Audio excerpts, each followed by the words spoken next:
Hey guys, tonight we slip off your familiar mattress and into the dry rattle of desert wind, where the horizon shimmers like molten glass and the air feels heavy with secrets. You are about to walk beside soldiers who might have existed, or who might already be reduced to dust, an entire Roman legion swallowed whole by the sands. You probably won't survive this journey, if we're being honest, but luckily you're safe in your blanket cocoon, only half paying attention. So before you get comfortable, take a moment to like the video and subscribe. Now, dim the lights, maybe turn on a fan for that soft background hum, and let's ease into tonight's journey together. The desert yawns out before you, endless and gold, a landscape Rome could never quite conquer. You leave behind marble forums and brick barracks, stepping instead into dunes that rise like frozen waves. The first grains of sand cling to your sandals, and already you understand why an entire army could vanish here without so much as a farewell note. The heat presses down like a second helmet, heavy and relentless, and each breath feels like sipping fire through a straw. Somewhere behind you, the air shimmers so much it looks like the Colosseum itself might be wavering in the distance, but of course it isn't. Rome feels impossibly far away, and that's exactly the point. You imagine yourself in formation, shoulder to shoulder with other legionaries, armor plates clinking in reluctant rhythm. Rome's discipline survives the first mile, but already the soldiers mutter under their breaths. Complaints about rations, about commanders, about why anyone thought marching into this wasteland was a brilliant career move. You catch the smell of sweat mixing with warm leather, the faint metallic tang of iron weapons, and the sour wine breath of the man marching beside you. A joke about crocodile dung sunscreen wouldn't go amiss here. It's sticky, smelly, and the kind of ancient hack your favorite influencer would definitely not recommend. You picture a legionnaire applying it with great seriousness, muttering, SPF stands for suntanned, probably finished. Some historians still argue whether the so-called Lost Legion ever truly entered this desert. Was it Legio IX Hispana, supposedly erased from the record after a shadowy campaign, or another unlucky unit whose paperwork got misfiled? Ancient bureaucracy wasn't perfect. Rome had no Excel spreadsheets, just clerks scratching on papyrus, and the occasional record might slip into obscurity. What is certain is that Rome's frontier forces were spread thin, sometimes pushed towards strange campaigns that modern maps can't fully retrace. The march pushes forward. Sunlight glares on helmets until every head looks like a walking mirror. Your tongue sticks to the roof of your mouth, and you'd give anything for one sip of wine diluted with water.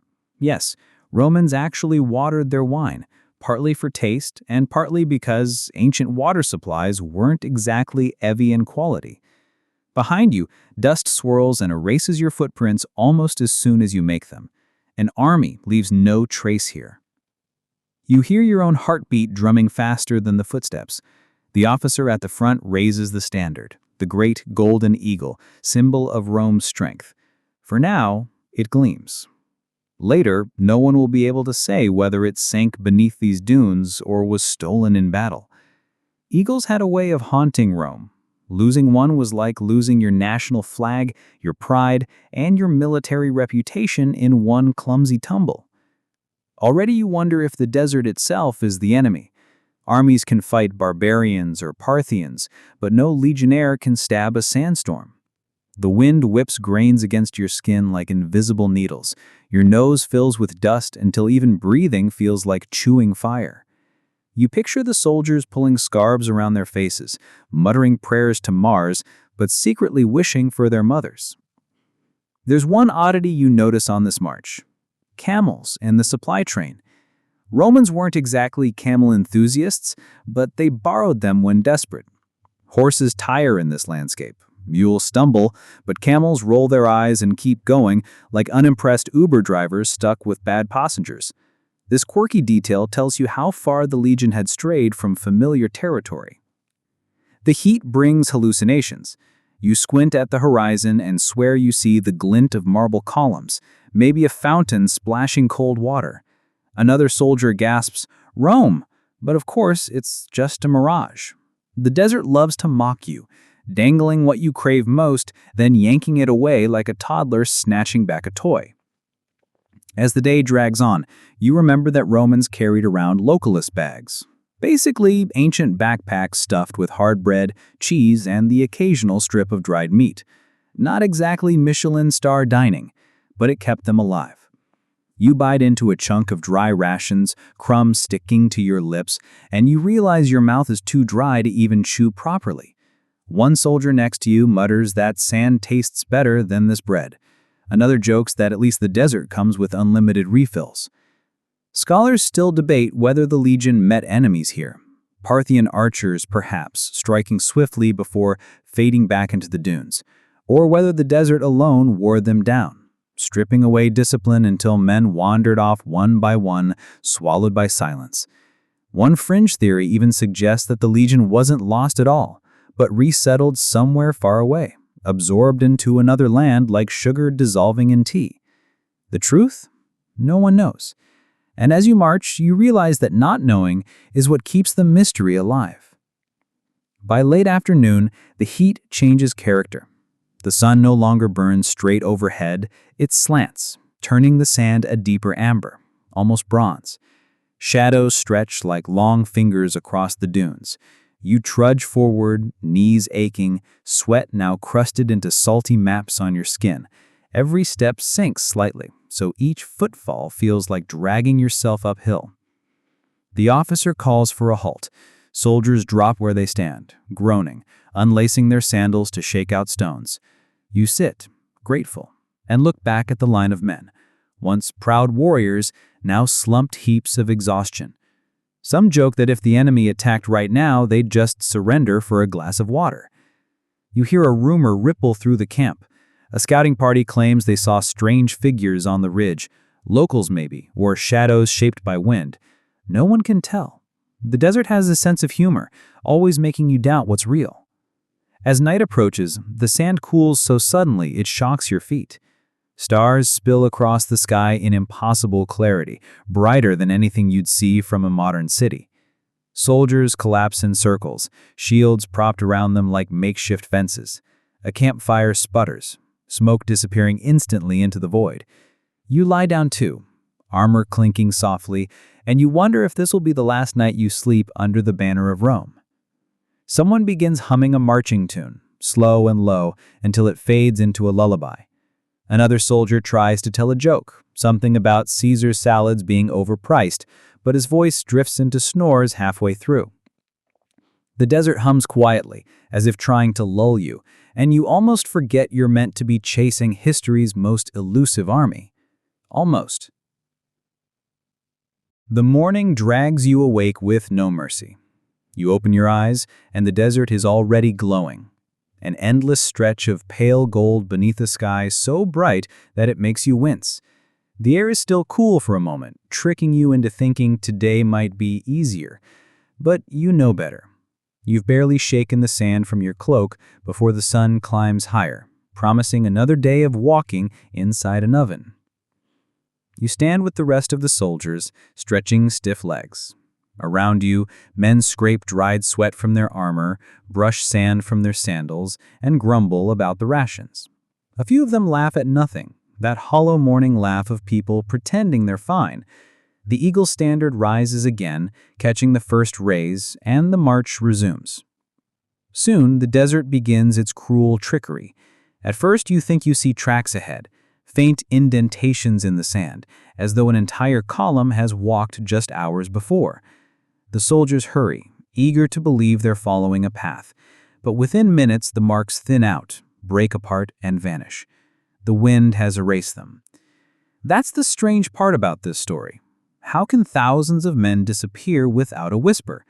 Ancient armies usually left behind some trace, broken weapons, scattered coins, even human remains.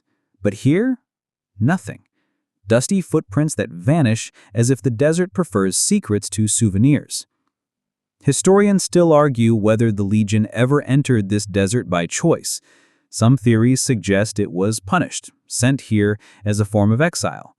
Others claim it was part of a secret mission gone horribly wrong.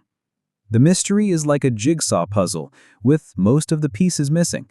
But tonight, under the desert stars, you don't need historians to tell you the soldiers felt it. That sense of walking into nowhere, with no guarantee of coming back. As you lie down to sleep, the sand cool beneath your body, you stare at the sky. The Milky Way cuts across the darkness in dazzling clarity. Somewhere out there, Rome's gods are watching. You wonder if they're amused or if they've already turned their backs. The next morning, you're pulled awake not by sunlight, but by the dry scrape of sand against your face.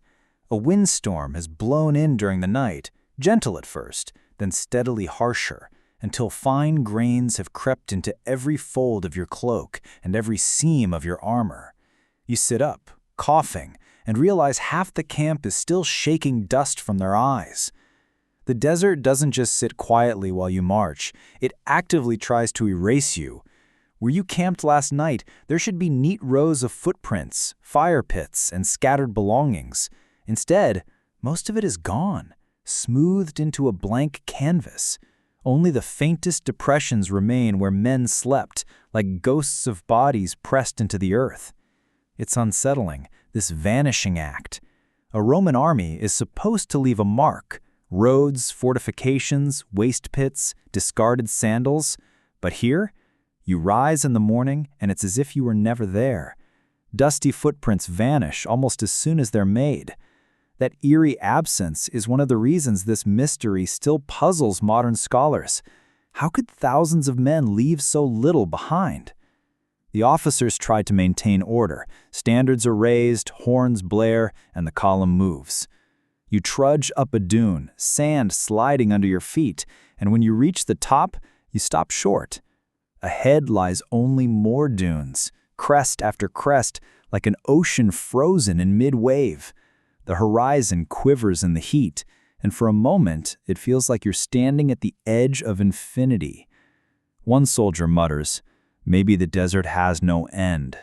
Another replies, "Maybe Rome forgot us." Both fall silent after that.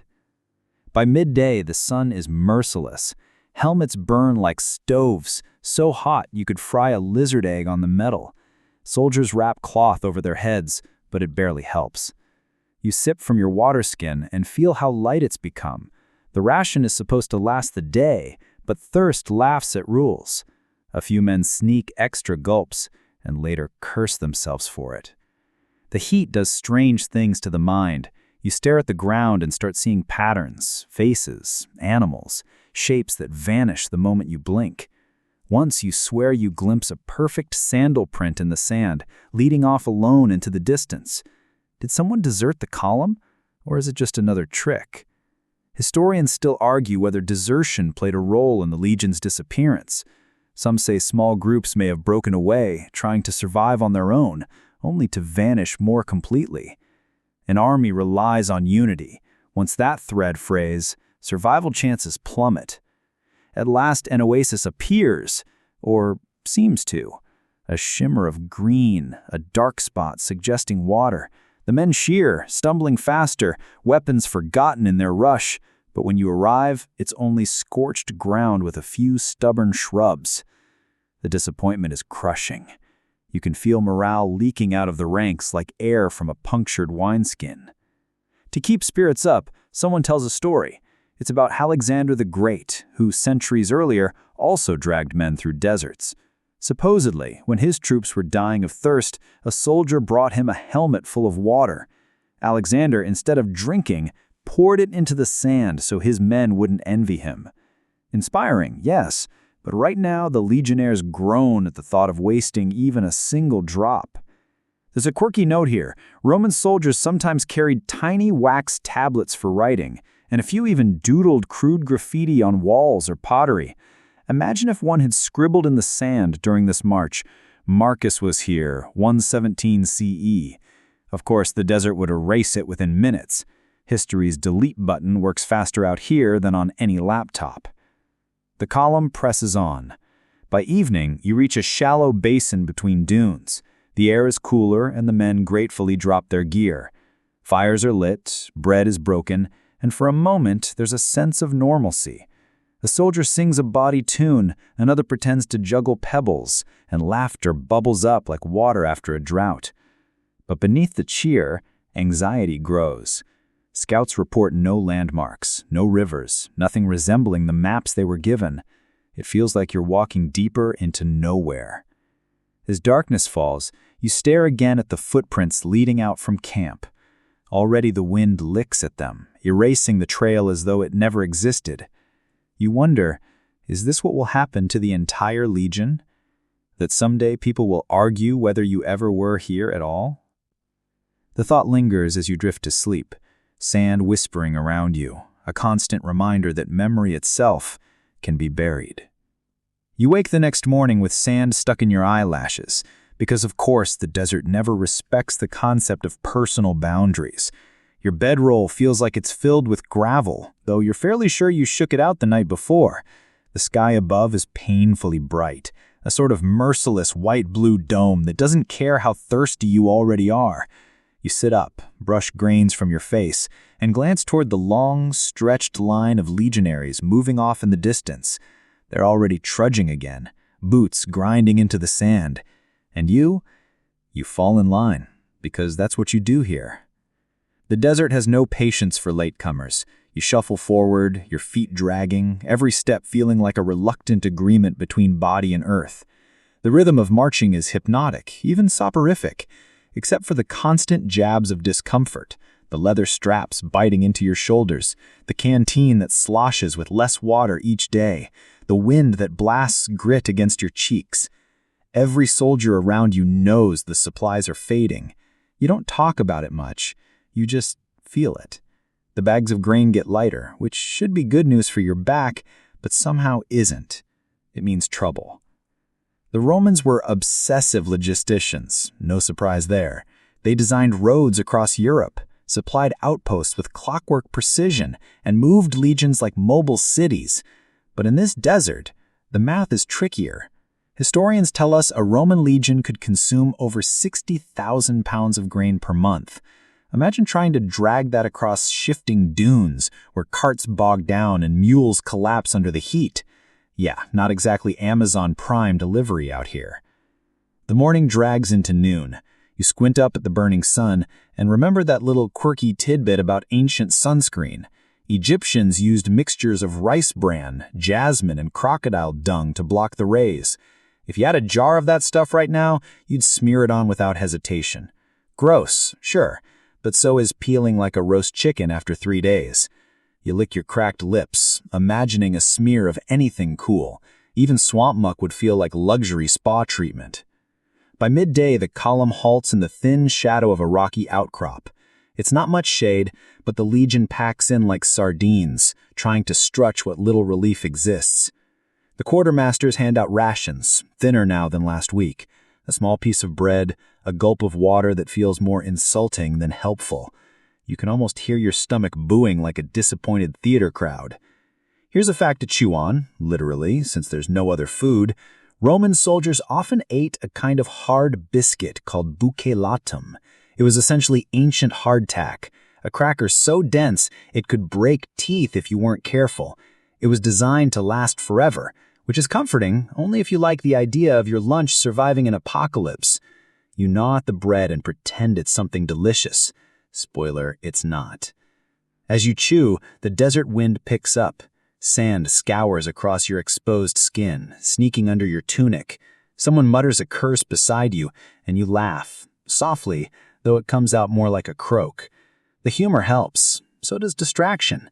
You remember stories from home, maybe about Roman engineers using aqueducts to carry water for miles, or about the incredible discipline that made legions nearly unbeatable in battle. Out here, though none of that matters if you can't keep marching. Afternoon fades to evening. The horizon shimmers with mirages, shapes of glittering lakes that vanish as you approach. You'd swear you see palm trees waving in the distance, their green leaves mocking you. Historians still argue whether the Legion actually got lost chasing such illusions, or if the mirages simply added to their despair. Either way, you're in the middle of it now, and the cruel trick makes your brain feel like it's glitching. Another mile, another blister. Your feet throb inside stiff sandals. You picture yourself mailing a furious Yelp review. Roman footwear, 1 star, would not recommend for desert terrain. The idea makes you chuckle, then cough, then regret the wasted breath. Even jokes are costly when your throat feels like parchment. Night finally arrives, and with it a cold that bites harder than expected. The desert, that two-faced trickster, flips from oven to freezer in the span of an hour. You shiver under your cloak, trying to imagine warmth.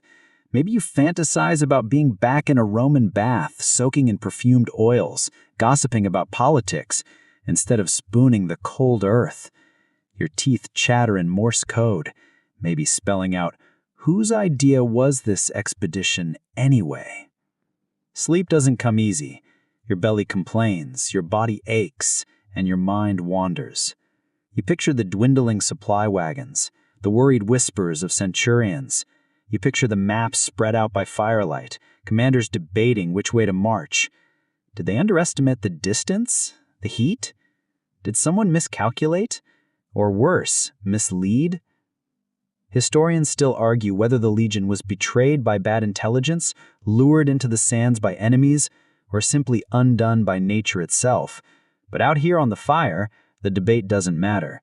The idea of being hunted in addition to starving. You're marching again, but this time your eyes won't behave. The desert stretches endlessly before you, and the horizon ripples as if the earth itself has turned to liquid. You blink, but the shimmering doesn't vanish. It only grows clearer, until you could swear there's a glittering pool just ahead, a lake so blue it hurts to look at, fringed with palms that sway in a breeze you can't feel. Your parched throat leaps in excitement, but your brain mutters, "Don't be stupid, you've seen this trick before." The column stirs with restless energy. Men point, argue, plead. "There, it's water, I swear it." Another scoffs, "Fool, it's just heat-bending light." A third already stumbles forward faster, as if sheer belief might make the mirage solid. You sigh, because it's exhausting watching hope inflate and pop like this. It's some small, traitorous part of you wonders, what if this time it's real? That's the cruelty of the desert. It doesn't just steal water, it dangles it in front of your eyes. Mirages are born when hot air near the ground bends light upward, making the sky reflect on the earth. Science, yes, but right now science doesn't matter to your cracked lips and growling stomach. Your senses are so desperate for relief that they stage a mutiny in your skull. By midday the illusion fades, and the column trudges on with heads down, morale sinking like a stone in quicksand. A few soldiers curse under their breath, others stay silent, chewing anger the way they used to chew bread. You try to distract yourself by counting steps, but you lose track somewhere around 500 and mutter, "Forget it, I'll just die tired." The camp that night buzzes with arguments. Some men swear they really did see palm trees. Others insist the officers are leading them astray. Someone jokes that maybe the commanders are chasing their own mirage, a mythical city hidden in the sands, glittering with gold and fountains. You chuckle despite yourself. Ancient conspiracy theories were alive and well long before YouTube comment sections. Here's a fun fact to gnaw on as you nibble hardtack. Herodotus, the Greek historian, once wrote about the lost army of Cambyses II, a Persian king who supposedly sent 50,000 men into the desert. Legend claims a sandstorm swallowed them whole. Historians still argue whether this tale is literal truth or just a desert ghost story. But as you look at your dwindling rations, you can't help but wonder if you're walking the same doomed path. Morning again, and again, the horizon glitters with phantom lakes. This time, more men break rank, stumbling ahead as if they can sprint to salvation. Centurions shout, ordering them back, but the desert laughs at authority. A few return, ashamed, muttering excuses. Others collapse, too weak to rise. You help lift one man, his lips blistered, his eyes glazed. Carrying him feels like hauling a sack of stones, but leaving him feels worse. The cruelest part? Occasionally, mirages aren't entirely false. Sometimes there really is a patch of green, a cluster of palms, a trickle of brackish water, but reaching it can take hours, and by the time you do, it's too little to save everyone. You arrive parched, hands shaking, only to find a puddle that smells of sulfur and tastes like disappointment. Men kneel anyway, gulping greedily. You sip cautiously, the way your mother taught you not to chug cold water after running. It helps, barely. The desert sun blazes on. You imagine it's laughing, a giant fireball amused at your suffering. Joke number 1, you mutter. If the sun had Yelp reviews, I'd give it 1 star. Too bright, no shade, customer service non-existent. A soldier beside you snorts. Humor becomes a form of hydration. You drink laughter because water's in short supply. Later that day, a rumor spreads like wildfire. Scouts found a real oasis just beyond the next dune. The column lurches forward, a surge of desperate energy coursing through tired legs. You crest the dune, heart pounding, and there it is. Palm trees, undeniable, waving like they've been waiting for you all along. A pool sparkles at their roots. For a second, you forget to breathe. The soldiers break into a run, discipline scattered like dry twigs. Boots pound sand, shouts rise, cheers echo. You sprint with them, your chest aching, your mouth watering. But as you reach the grove, reality slaps hard. The pool is shallow, muddy, barely enough for a handful of men. Worse, the soil around it reeks of decay, choked with insect swarms. It's water, yes, but poisoned with desperation. Arguments erupt immediately. Who drinks first? Who guards it? A scuffle breaks out, fists swinging, curses flying. Centurions wade in, barking orders, but they're drowned out by the roar of thirst. You step back, heart sinking, watching comrades tear at each other for a puddle that wouldn't fill a bucket. Civilization feels paper thin out here. Fact break. Did you know Roman soldiers often mix their wine with water, partly to stretch supplies and partly for sanitation? Out here, you'd mix water with wine, vinegar, donkey spit, anything if it would make the liquid last. Men even soak their tunics, wringing them into mouths for a few drops. You try it once. It's salty, disgusting, and yet you're grateful. That night, the desert grows eerie. Men mutter in their sleep, calling out for mothers, wives, gods. Someone wakes screaming about drowning, which is ironic, given the lack of water. The stars above are sharp enough to cut. Dazzling, endless. You stare at them until your eyes blur, and you wonder if the desert is playing another trick, making you see oceans in the sky when you can't find a drop on the ground. Historians still argue whether the lost Roman legion perished chasing these phantom oases, slowly grinding themselves to exhaustion, or whether they found something real, an enemy, an ambush, that delivered the final blow. As you lie awake, though, scholarly debates feel meaningless. You only know your throat burns, your legs ache, and tomorrow you'll be fooled all over again.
You trudge on, sand crunching beneath your boots, each step heavier than the last. The desert isn't just empty, it's actively hostile to memory. Dunes shift like liquid, swallowing landmarks and roads in the blink of a sunburnt eye. What looked like a straight path yesterday is now a winding canyon of sand today. You squint at the horizon, trying to find a single stone, a single tree, anything to anchor you, but the desert has already erased it. The maps you brought along are useless. The ink has faded, and some lines have bled into the parchment like ancient tears. You turn the paper over, hoping for a forgotten note, a scribble from some earlier explorer. Instead, you find a doodle of a fish wearing a helmet, apparently fighting a crocodile. You chuckle, not because it's funny, but because laughing is cheaper than crying when your throat is dry. It's a reminder that even the most meticulous cartographers were human. Roman maps, for instance, often exaggerated distances or omitted desert regions entirely.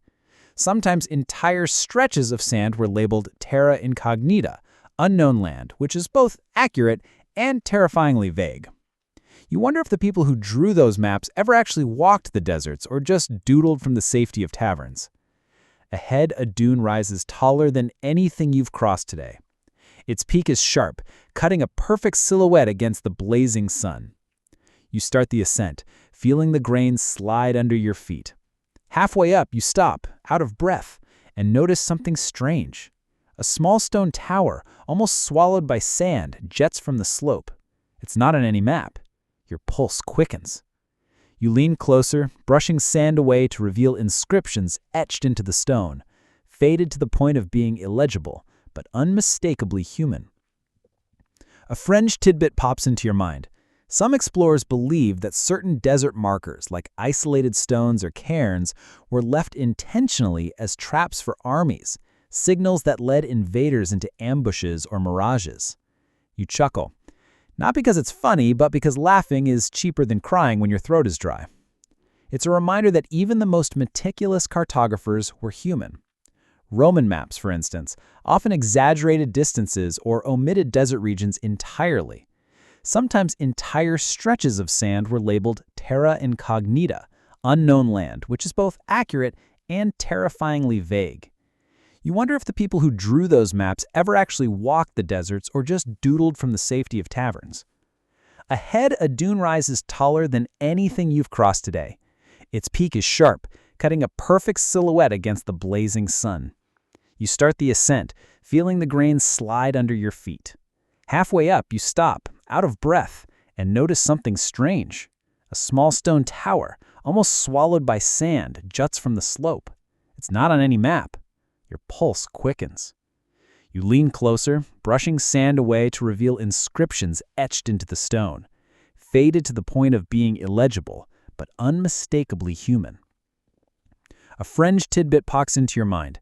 Some explorers believe that certain desert markers, like isolated stones or cairns, were left intentionally as traps for armies, signals that led invaders into ambushes or mirages. You chuckle, not because it's funny, but because laughing is cheaper than crying when your throat is dry. It's a reminder that even the most meticulous cartographers were human. Roman maps, for instance, often exaggerated distances or omitted desert regions entirely. Sometimes entire stretches of sand were labeled terra incognita, unknown land, which is both accurate and terrifyingly vague. You wonder if the people who drew those maps ever actually walked the deserts or just doodled from the safety of taverns. Ahead, a dune rises taller than anything you've crossed today. Its peak is sharp, cutting a perfect silhouette against the blazing sun. You start the ascent, feeling the grain slide under your feet. Halfway up, you stop, out of breath, and notice something strange.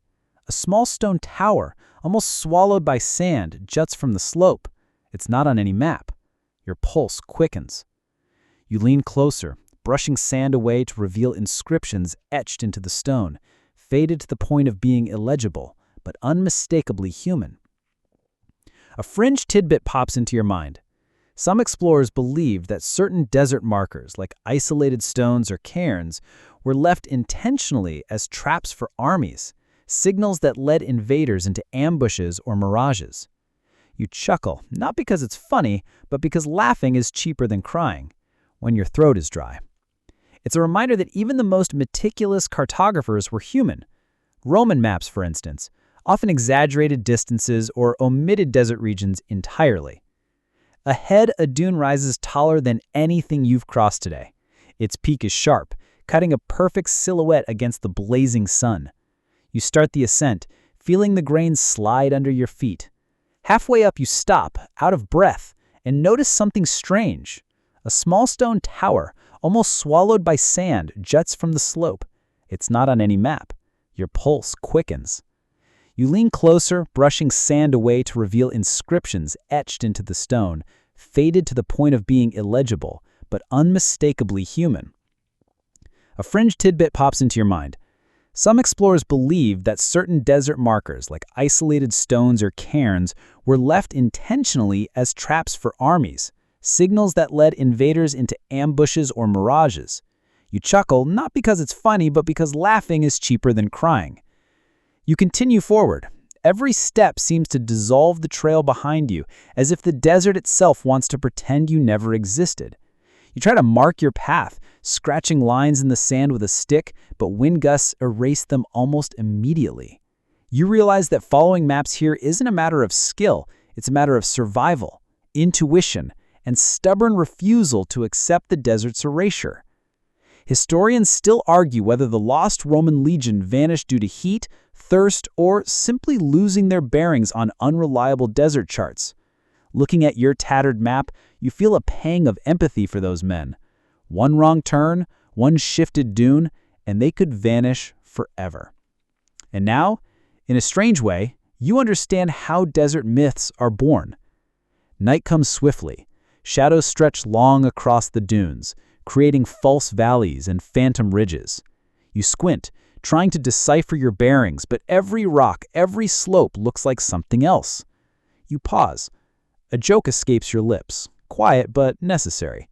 If I see one more imaginary oasis, I swear I'll start swimming in the air. Kale snorts, Serafina giggles nervously.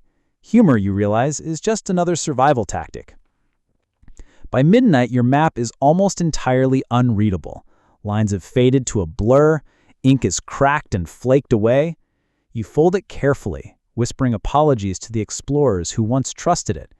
The desert has claimed their work as surely as it has claimed bones, stories, and memories.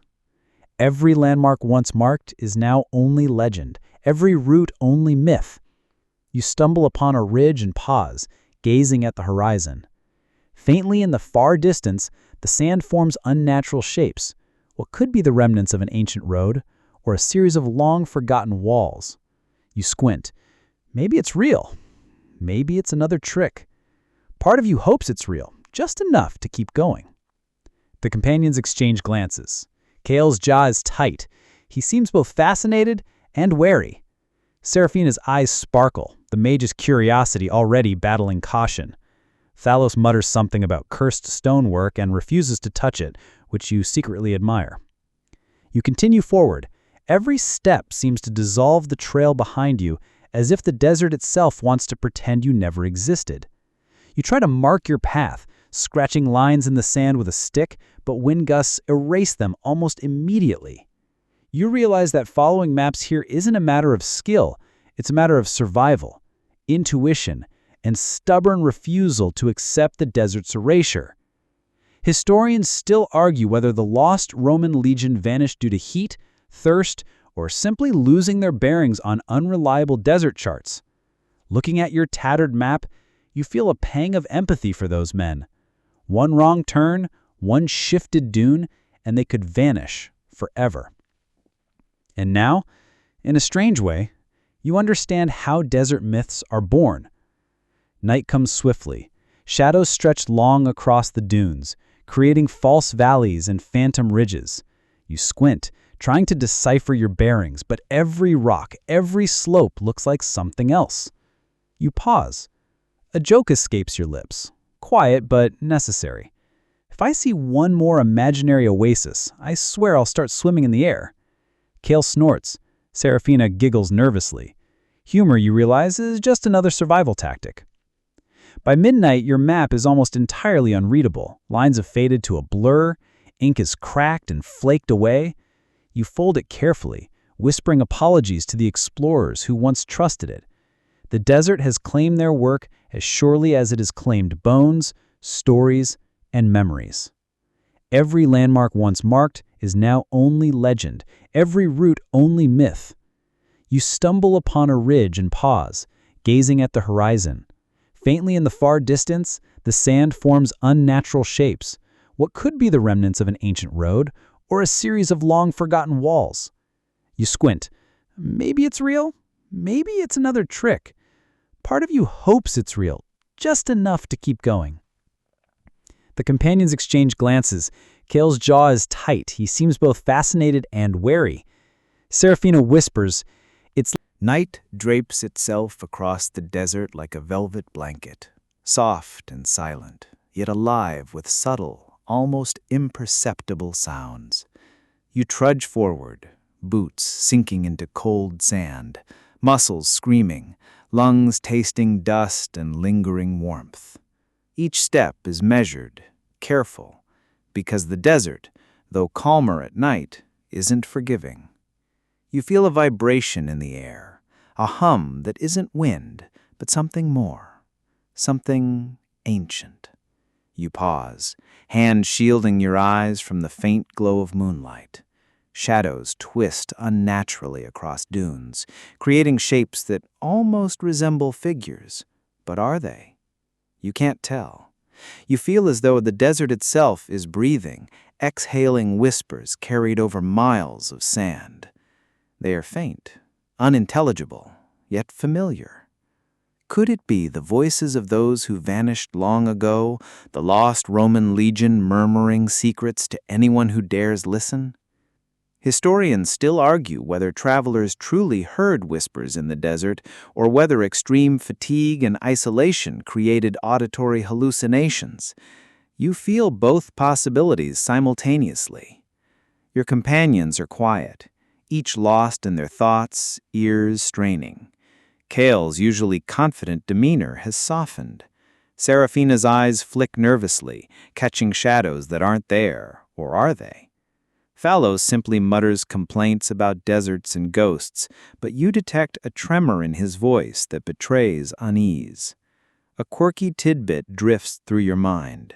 Some Bedouin legends hold that the desert speaks in its own tongue, that winds carry stories of travelers, armies, and traders who vanished, passing them down like whispers through sand. The wind becomes a storyteller, shaping dunes like pages in a book, erasing some lines and preserving others. You can almost feel history being read aloud in grains of sand. The whispers grow slightly clearer. Not words, not sentences, but cadence, rhythm, like breathing, marching, a heartbeat stitched into the earth itself. You kneel, letting your hand graze the surface of a dune. It feels alive. Warm and cool and alternating waves, shifting, breathing. You remember stories of soldiers losing their bearings because the desert seemed to move, and for the first time, you understand. It isn't just metaphor. The desert literally reshapes itself, erasing and rewriting. Your companions shift closer. Serafina murmurs softly, "I think it's trying to guide us." Kale frowns. Thalos mutters something about conspiracy theories. You chuckle softly, the humor clinging to you like a shield against unease. And yet, in the quiet, you feel the truth. Guidance here is subtle, hidden, and often misleading. The desert is a teacher with a cruel sense of irony. You push forward, guided partly by intuition, partly by the faint rhythms of whispers. Every step becomes a dance between caution and necessity. You glance at the horizon and see shapes that almost look like walls or ruins, shimmering faintly in moonlight. Could these be remnants of Roman encampments, preserved just enough to tease the living, or are they another trick of shadow and imagination? A historical fact anchors you. Roman legions often used scouts familiar with the terrain, but in unknown deserts, even scouts were vulnerable to disorientation and environmental manipulation. You feel that truth pressing against your spine. The whispers, shadows, and shifting dunes aren't just background noise, they are active participants in survival. A small gust carries something different. Maybe fragments of music, a chant? You can't tell. The sound fades as quickly as it arrives, leaving you and your companion straining ears and squinting eyes. Cal mutters, "Either we're being haunted or we're losing our minds." You smile. "Maybe a little of both," you whisper back, careful not to startle them. Quirky observation. Some explorers reported hearing the lost languages of travelers and armies, phrases that made no sense in modern tongues, yet seemed familiar. You catch the rhythm of commands, perhaps marching orders or prayers whispered to survive another day. Your pulse quickens, heart attuned to history vibrating through sand. You follow the whispers along a ridge. Each dune seems like a wave frozen mid-crest, shifting subtly as you approach. Shapes emerge, outlines of structures, faint glints of metal, shadows suggesting walls and staircases buried beneath centuries of sand. You crouch, brushing away grains, uncovering faint traces of human activity. Could these be remnants of lost camps, Roman shields, or simply debris misinterpreted by exhausted minds? Historians still debate the significance of sound in desert survival. Some claim that echoes, winds, and shifts in sand can create auditory illusions, misleading entire armies. Others argued that the desert's acoustics may have guided survivors subtly, preserving routes and marking hazards. You feel both arguments in your bones. The desert is dangerous, deceptive, yet instructive. The whispers continue, soft, almost hypnotic. You feel drawn toward a dune ridge, your body moving without conscious thought. You glance back, your companions mirror your movement. Even Thalos is strangely compliant, muttering complaints that lack conviction. The desert has you all in its rhythm, pulling you along a path it wants you to follow, or perhaps testing how much you can endure. Night deepens. Stars pierce the black sky, distant and cold, yet strangely comforting. The dunes reflect silver light, creating shifting patterns, giving the whispers a visual counterpart. You almost see the echoes of travelers past, silhouettes of soldiers, merchants, nomads, all moving, disappearing, leaving traces in sand and memory. You pause, letting the silence settle.